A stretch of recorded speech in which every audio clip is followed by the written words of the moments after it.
Wishes. இன்னைக்கு Deepavali special chiroti எப்படி பண்ணுறதுன்னு பார்க்கலாம்.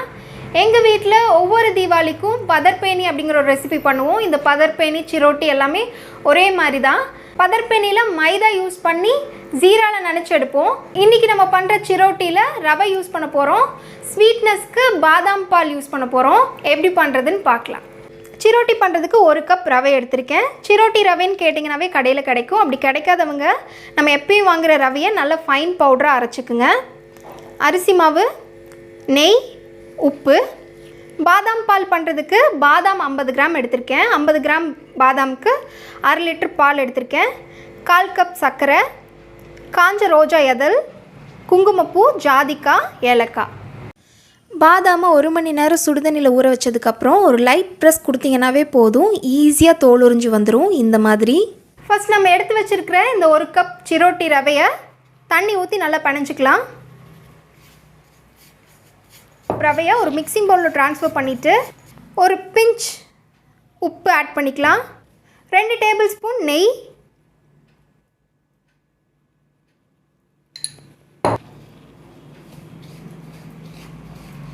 இதை நல்லா மிக்ஸ் பண்ணிக்கலாம். ஃபஸ்ட் நெய் ஊற்றி நல்லா மிக்ஸ் பண்ணிவிட்டு அதுக்கப்புறம் தண்ணி ஆட் பண்ணிக்கலாம்.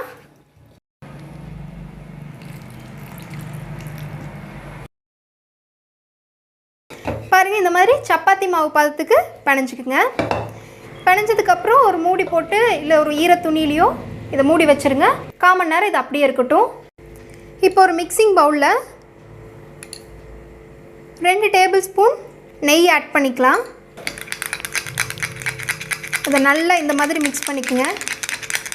பாருங்கள், இந்த மாதிரி இந்த நெய்யை நல்லா அடித்து விட்டதுக்கப்புறம் இதில் 2 டேபிள் ஸ்பூன் அரிசி மாவு ஆட் பண்ணுறேன். இதுதான் நம்ம ஒவ்வொரு லேயருக்கும் நடுவில் பேஸ்ட்டாக தடவ போகிறோம். பாருங்கள், இந்த மாதிரி ரெடி பண்ணிக்கோங்க. இப்போ 1/4 மணி நேரம் ஆகிடுச்சு. இந்த மாவை உருண்டை பண்ணிக்கலாம்.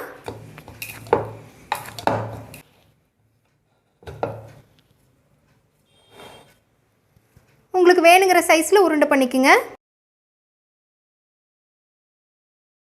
இந்த மாதிரி உருண்டை பண்ணி எடுத்துக்குங்க. இப்போ நம்ம இதை சப்பாத்தி தேய்க்கிற மாதிரி தேய்க்க போகிறோம்.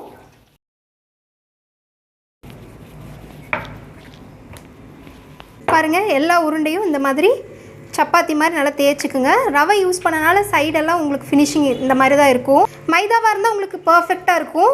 ரவை யூஸ் பண்ணியிருக்கறனால இந்த மாதிரி சைடு இப்படி தான் இருக்கும். அது பரவாயில்ல. இப்போ ஒரு லேயர் மேலே கொஞ்சமாக நம்ம மிக்ஸ் பண்ணி வச்சுருக்க பேஸ்ட் அப்ளை பண்ணிக்கலாம்.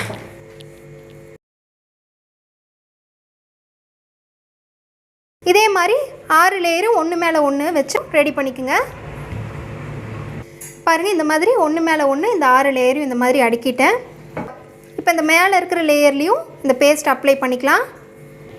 இதை நீங்கள் எவ்வளோக்கு எவ்வளோ மெலிசாக தேய்க்கிறீங்களோ அந்த அளவுக்கு கிறிஸ்பினஸ் கிடைக்கும் இந்த சிரோட்டியில். அதனால் முடிஞ்ச அளவுக்கு நீங்கள் நல்லா மெலிசாக தேய்ச்சிக்குங்க. இப்போ இதை சுருட்டிட்டு விருப்பமான சைஸுக்கு கட் பண்ணிக்கலாம்.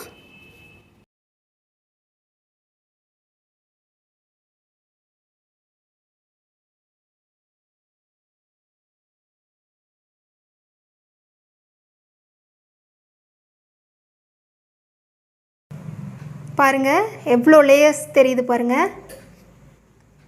இப்போ நம்ம இதை தேய்ச்சிக்கலாம்.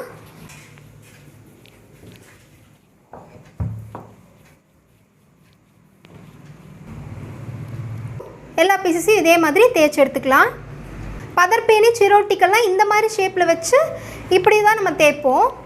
அதே இந்த மாதிரி வச்சு இப்படி தேய்ச்சிங்கன்னா அதான் மடக்கு ஸ்வீட் சொல்லுவோம். மடக்கு ஸ்வீட், ஸ்வீட் பூரி, காஜா எல்லாமே ஒன்று தான். ஸோ அதுக்கெல்லாம் இந்த மாதிரி தேய்ச்சிட்டு எண்ணெயில் பொரிச்சு எடுத்து ஜீராவில் நினச்சி சாப்பிடுவாங்க. பதர்பேணி சிரோட்டிக்கெல்லாம் நம்ம இந்த மாதிரி தேய்க்கிறோம்.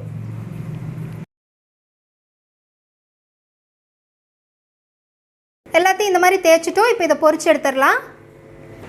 எண்ணெய் நல்லா சூடாயிருச்சு. இப்போ பொரிச்சு எடுத்துக்கலாம்.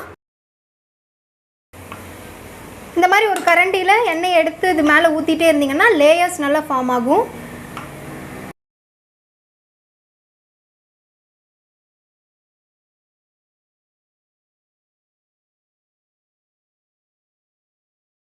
இப்போ எல்லா சிரோட்டியும் மொறுன்னு பொரிச்சு எடுத்துட்டோம். இப்போ நம்ம பாதாம் பால் ரெடி பண்ணிடலாம். இந்த பாதாமை நம்ம ஊற வச்சு தோல் உரிச்சு வச்சுருக்கோம். இதை மிக்ஸி ஜாரில் ஆட் பண்ணிக்கலாம். நம்ம எடுத்து வச்சுருக்க இந்த 1/2 லிட்டர் பால்லேருந்து கொஞ்சமாக பால், இந்த பாதாம் அரையிற அளவுக்கு பால் ஊற்றிக்கலாம். 50 கிராம் பாதாம் எடுத்திருக்கேன்.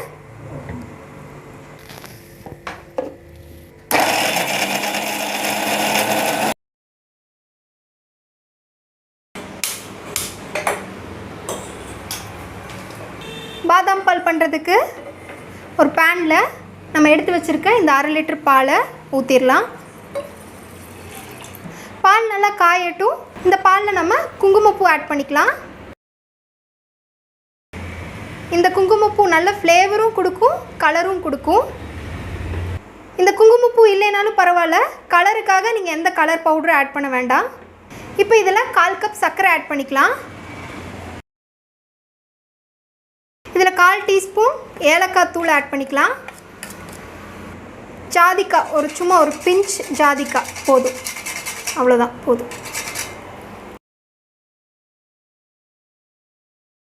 கடைசியாக பாதாம் பேஸ்ட் ஆட் பண்ணிக்கலாம்.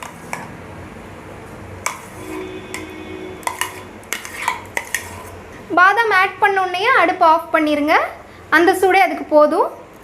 இதை நல்லா மிக்ஸ் பண்ணிடுங்க. அவ்வளோதான், பாதாம் மில்க் ரெடி ஆயிடுச்சு.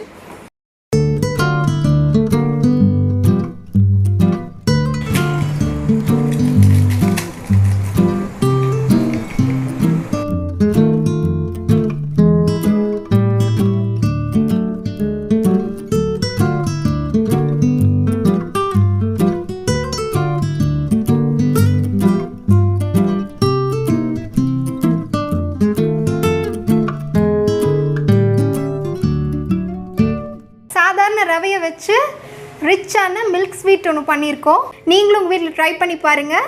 இந்த சிரோட்டிக்கு பாதாம் பாலுக்கு பதிலாக பொடி பண்ண சர்க்கரையை கூட நீங்கள் தூவி சாப்பிட்லாம். நல்லா கிறிஸ்பியாக இருக்கும். அனைவருக்கும் இனிய தீபாவளி திருநாள் நல்வாழ்த்துக்கள்.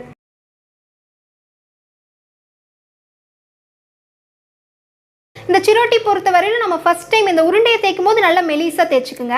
செகண்ட் டைம் தேய்க்கிறோம் இல்லையா, அந்த லேயர்லாம் வச்சு சுருட்டி செகண்ட் டைம் தேய்க்கிறோம் இல்லையா, அந்த செகண்ட் டைம் தேய்க்கிறத நல்லா மொத்தமாக தேய்ச்சிக்குங்க. அப்போ தான் லேயர் நல்லா ஃபார்ம் ஆகும். எங்கள் வீட்டில் நல்லா கிறிஸ்பியாக இருந்தால் தான் பிடிக்கும். அதனால் நான் நல்லா மெலிசாக தேய்ச்சிருக்கேன். நான் லேயரை கான்சன்ட்ரேட் பண்ணல. நீங்கள் லேயர் நல்லா வரணும்னு நினச்சிங்கன்னா கொஞ்சம் மொத்தமாக தேய்ச்சிக்குங்க.